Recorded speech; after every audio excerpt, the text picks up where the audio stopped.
Hey guys, we're going to continue on with the thinking we were doing on Friday and looking at authors' techniques and goals.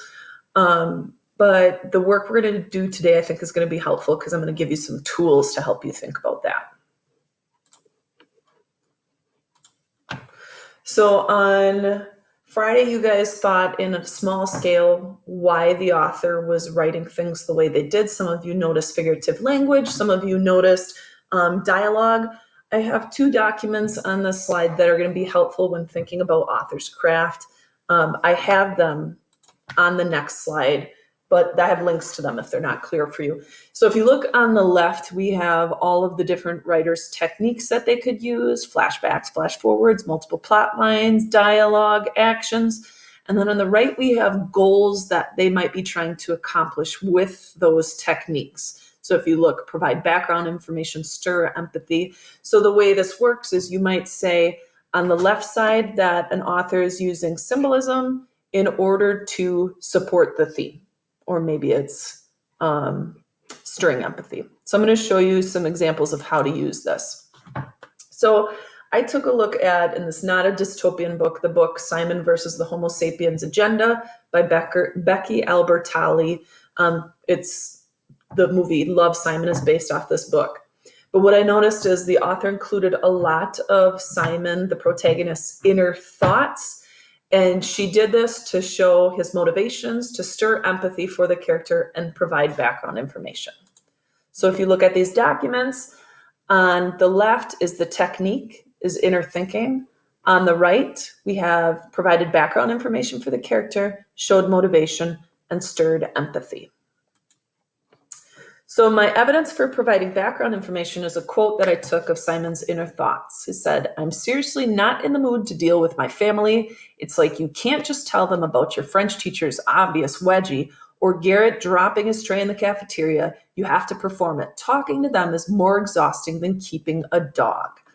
So this quote gives the reader background information about Simon and what kind of family he has. His parents are very caring and love to hear about his day. But for Simon, his interactions with his parents can sometimes be exhausting. So this is inner thinking, and it gives background information.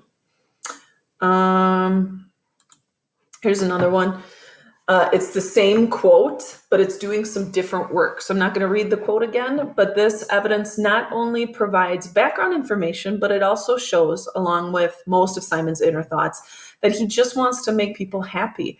He doesn't want to make mistakes, and even though he thinks these thoughts about his family, he wants them to be proud of him, which is what makes coming out even more difficult for him. I didn't read the other one because if you still aren't understanding it, you want to take a look at it, you can. So now I have a scene from Divergent. It's the "Were You a Transfer To" scene.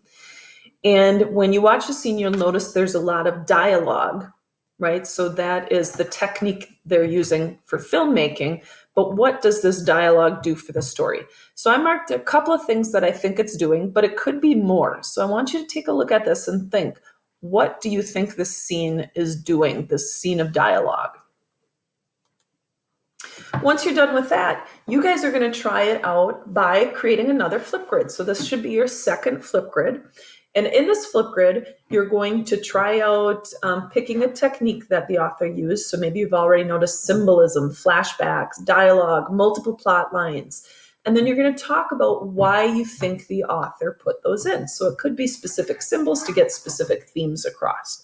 If this is too confusing for you, there's some other options. You could talk about character, plot, theme, anything that comes up.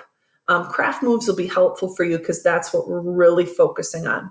If you did finish your second book and don't have another, you can use the other grid, the grid marked other on the document for choice books, but you could still be talking about author's craft.